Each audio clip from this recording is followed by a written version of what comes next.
Seminar. I'm Bill Gross with my running mate, Patricia Castillo. That's right. How's everybody doing? Well, I'm doing good. I opened two escrows, and one of them with our favorite lender.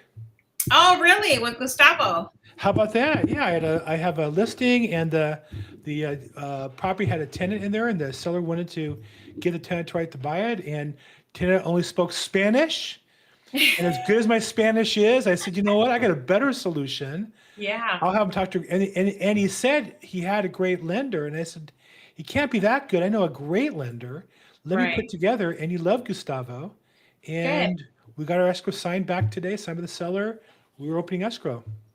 That's amazing. Well, congratulations. Yeah, thanks. Let's see here. Fred, the shed, probably new ownership, or remove it. Just my thoughts. Okay, so yeah, so that's exciting, and I have another escrow that let me see. Nordike's in escrow. I got multiple offers. We picked one. That buyer's backing out. We got to back up on that one. Mm. And then we have another. What's the other escrow I have? You have so many you can't remember all of them right now. Oh my gosh. Oh, Winnetka going in escrow condo. Okay, Literally, I put good. one bingo, bango, bongo. I got one that was in and out, back in, and then 2 and 3 are in. So, yeah, Amazing.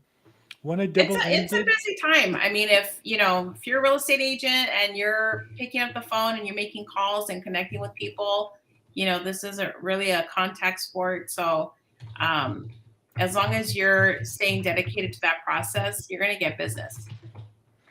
And um, the deal that Gustavo and I have in escrow right now, we just waive contingencies on that. So now we're just waiting patiently for loan documents and getting ready to close on that in about a week. And my other listing, that's also just received the full contingency removal on that one.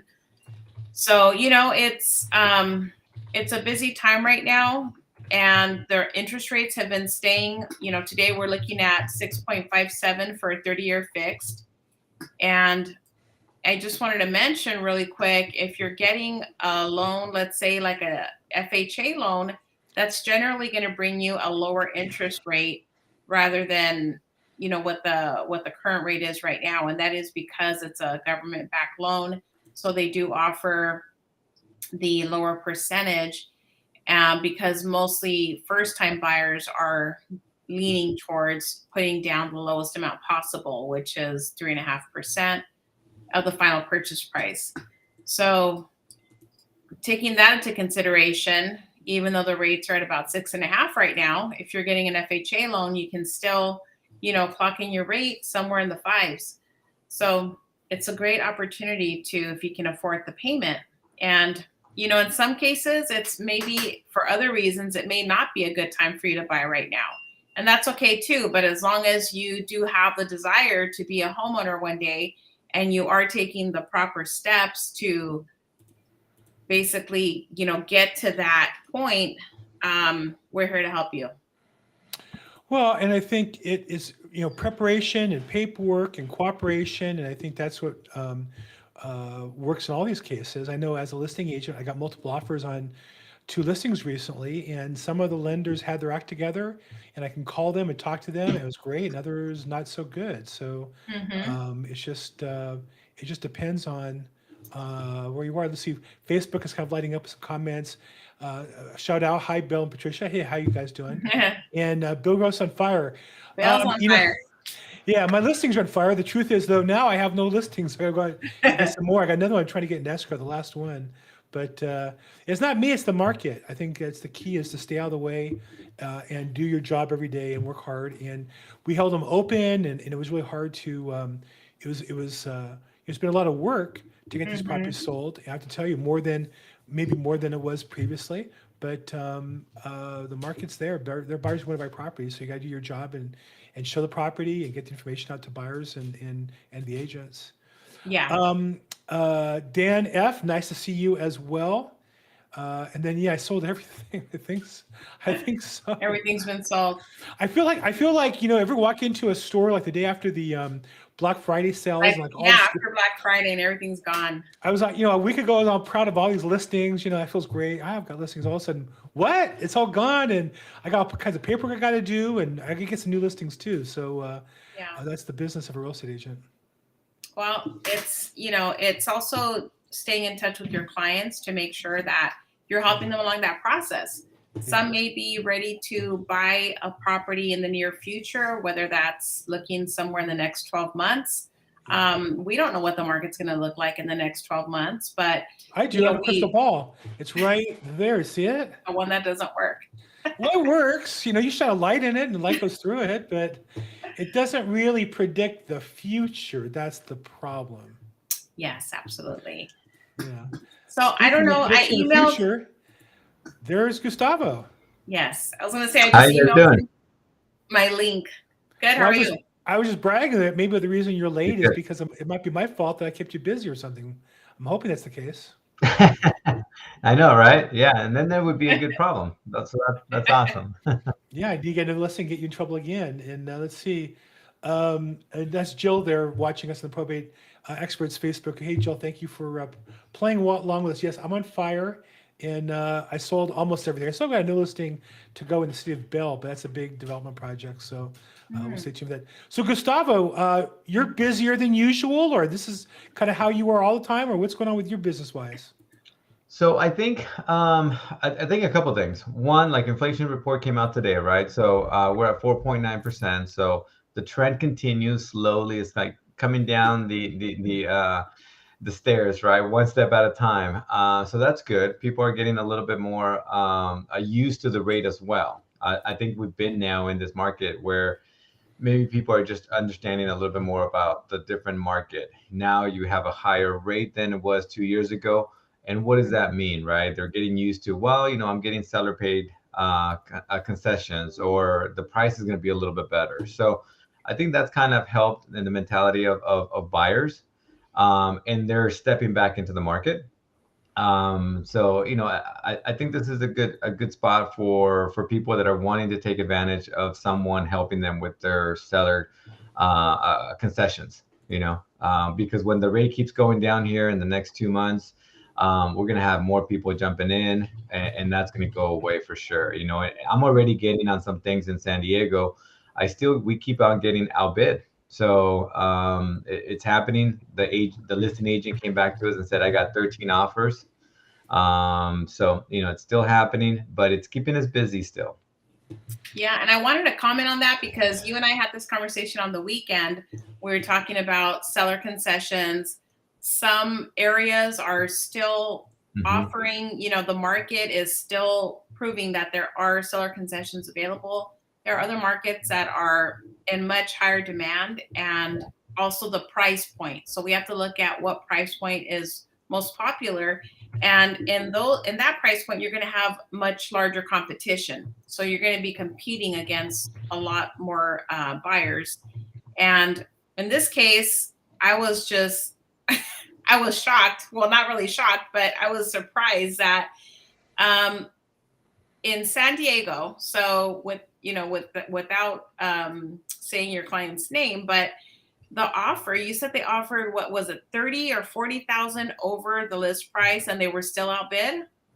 Yeah, so we did. It was 30,000 over, and so it was one of those things that it's like you become, hey, what is there going to be an appraisal issue? Is it going to be kind of what it was before? And they were just like, no more. We can't take those kinds of risks. And it makes sense, right? You don't want to start getting into that. But yeah, they were getting outbid, and they just said, no, we're going to stop at this point. So still happening. So are they taking a step back, or are they just going to keep continuing? No, they just went to the next property. They were like, we're just going to go to the next property. We're not going to play that game. It might be too risky. We're already going over. So all those things that, their agent was saying, hey, we can be aggressive on it because it is a good area, or it is a great house. But then it gets to the point where it's just too much, right? Then you start worrying about appraisal gaps and what's going to happen. So then they were just, they said, no, we're going to pass on this one, but they're going to continue to look. And then I have other ones that they decided to take a little bit of a break. So you get a little bit of both, because we do have that inventory issue. Right. People want to buy. It's just an inventory issue. So even the rates right now, they've come down, right? We're no longer in the sevens. Now we're in the low six and even below five. They want to buy, but now it's an inventory issue. It continues to be. Yeah. Yeah. It's interesting on my one of my offers. I was talking to the buyer's agent, and she said the buyers had been looking last year and made offers, and they just couldn't get up high enough. They were both, I think, nurses or some sort of hourly with overtime thing, and so they waited to come back now at a higher price, and they got into a counter offer, and then they just realized, well, the price is too high. They're going to wait for prices to come down. So they were here a year ago. Prices today a year ago are a little bit higher than a year ago, 3% maybe in LA, but they're going to wait for prices to come down. I said, well, good luck with that, because Yeah. somebody overbid you already, this year. So who knows what's going to happen next year? But I Yeah. think that's always a challenge, is waiting for prices to come down. It's just tells me a buyer wants to buy a $20 bill for $18 in this market. It's not like that. And maybe you watch Redfin or Zillow News or KCal News. I have a great piece to write about this coming week. When they talk about how soft the market is, that's not real based on the data. That's just not real at all. So Yeah. No, I agree. And you see it too, like within even your own neighborhood, right? Whenever I drive to the supermarket, I see open houses, and then I go back and I check out the price on them and things like that. And you see a recent sale, maybe it was a year ago, and then you see this listing now coming on, and it's $50,000 more than that last sale that happened a year ago, or it's 100,000, more. Right. And like I said, even at these rates, which some people are saying, forget it, they're too high. A lot of buyers are saying, hey, I see an opportunity. Yeah. I mean, I was showing properties, Gustavo, you and I have a deal right now in escrow. And last year I was showing property in Rialto, and actually it was 2 years ago, not last year. Mm-hmm. And the same square footage, 3-bedroom, 1-2 bath home is at least $75,000 more than what it was like 2 years ago. Yeah. And so, this client ended up looking in a different county because you're getting more, and it's east. So you're getting more land for your dollar. In Rialto, like San Bernardino, Riverside, they have larger lots. So if just depends on what your focus is for your new home, your new space. Do you want a larger, interior floor plan? Are you looking for a larger outdoor space because maybe your needs have changed and you're more focused on also having a nice sized backyard, somewhere to gather, have your nice summer dinners, work from home.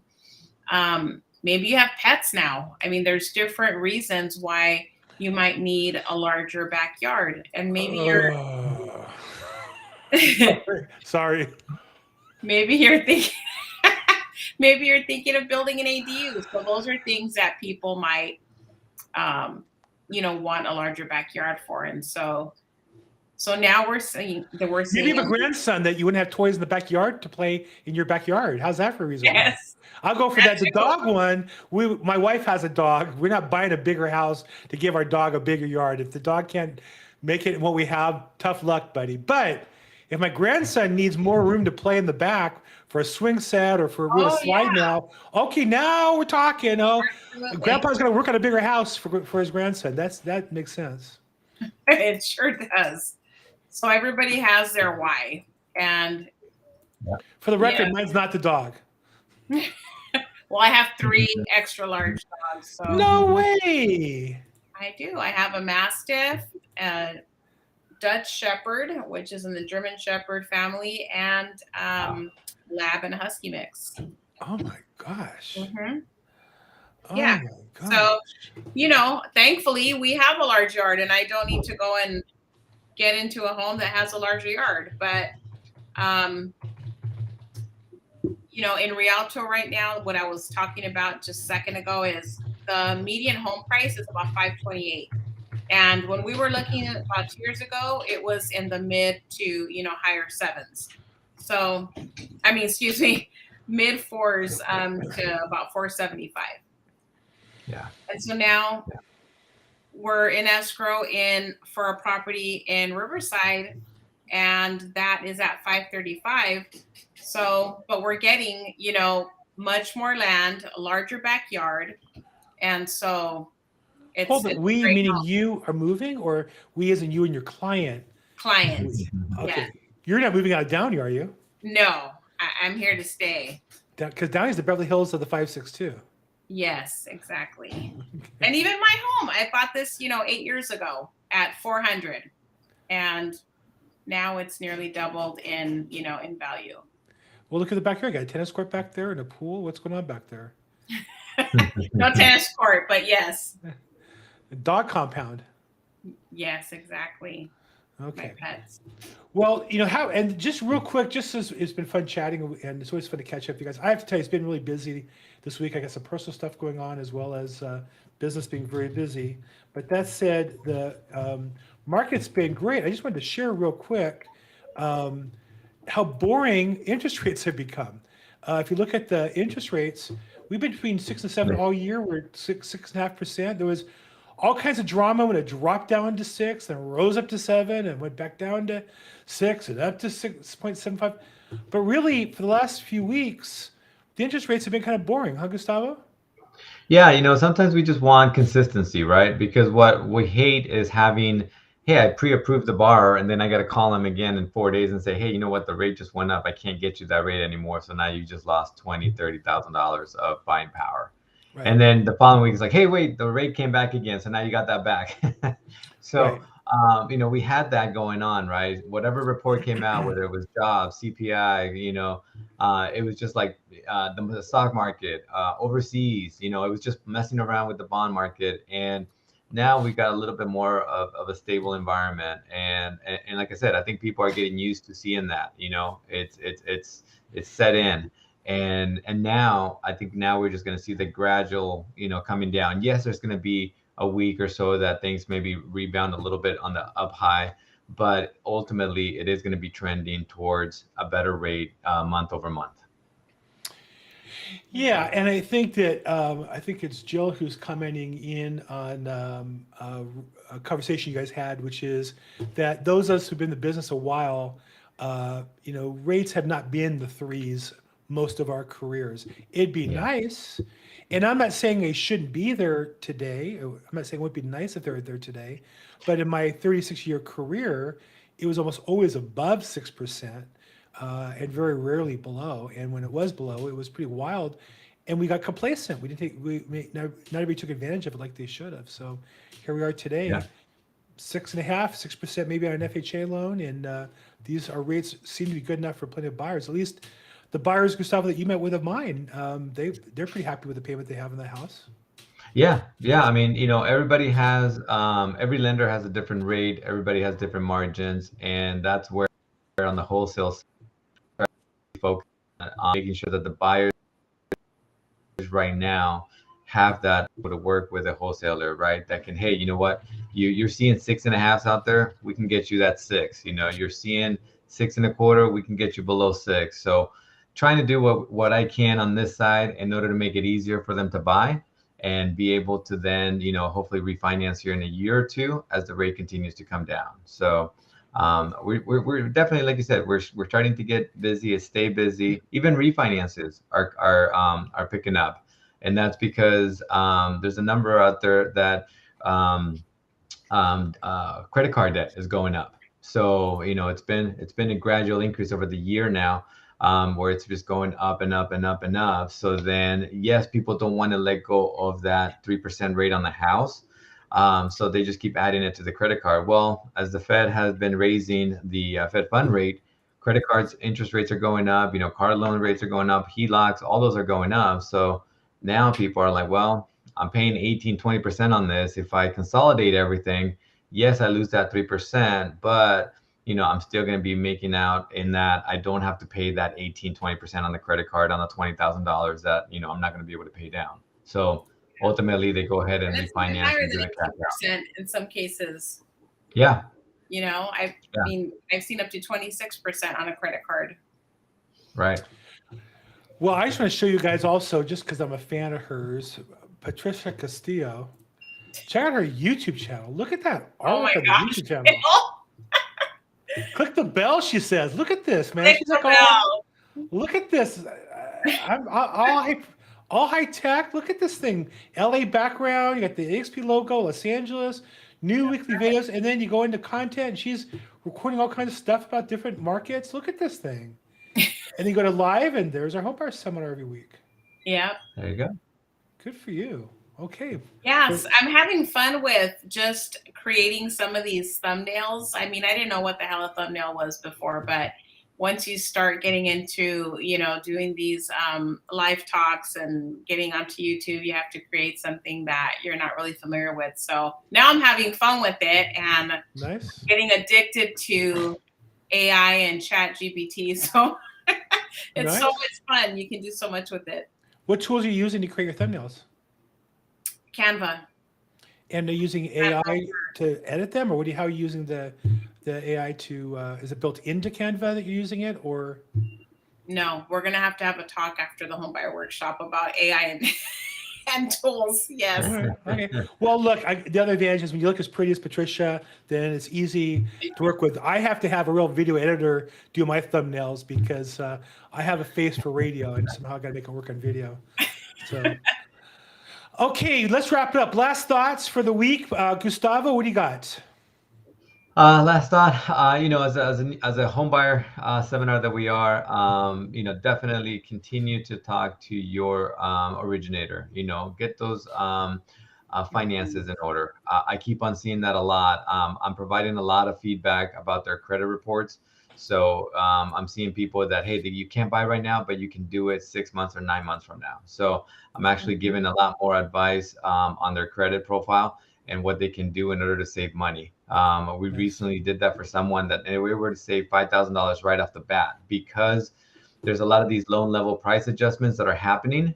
So the higher your credit score, the better you're going to be at in paying less for your rate. That has taken into effect a couple months now, and we have a lot more tiers on credit score. So definitely keep working on your credit score and make sure that you monitor and you watch it, because it will save you money. Like I said, the last bar that I just did, it was a difference of $5,000. So. Patricia, thank you, Gustavo. Last comments from you for the week here. We're going to wrap up. What do you have to say? Yes. Well, I just wanted to thank everybody for being here, for tuning in today. And if you guys have any questions, as always, feel free to reach out. Never give up on your focus for homeownership. Whether you're looking to upgrade, downsize, buy another property, sellers become buyers, buyers become sellers, and we're here to help you along the way. So any questions you have, feel free to reach out. We're always here to help. Nice. And my last words for the week will be this. If you're living in a property as a tenant, want to buy a house, think about buying the house you're in. Gustavo and I put one together where a tenant's been there for a few years. The owner had passed. There was an out-of-state owner who was managing it. And she, I think, made a nice deal that was fair for her to get it moved quickly, but fair for the buyer, save some money because he was already in it and made it convenient. And so I would say if you have questions and don't know how to do that, reach out to me or Patricia or Gustavo, and we'll try to help you see if that's an opportunity for you. So don't assume you can't buy a house. You know, you hear stories about no inventory. You might be living, if you're currently a renter and that house works for you, you might be living in the only inventory you need to worry about right now. So if I can help with that, let's do that. I'm Bill Gross, at Bill Gross EXP. My phone number is down below, along with Patricia's. We do this every Wednesday at 5 p.m. We live stream onto Facebook, YouTube, and LinkedIn. Thank you, everybody, and we'll see you guys next week. Bye.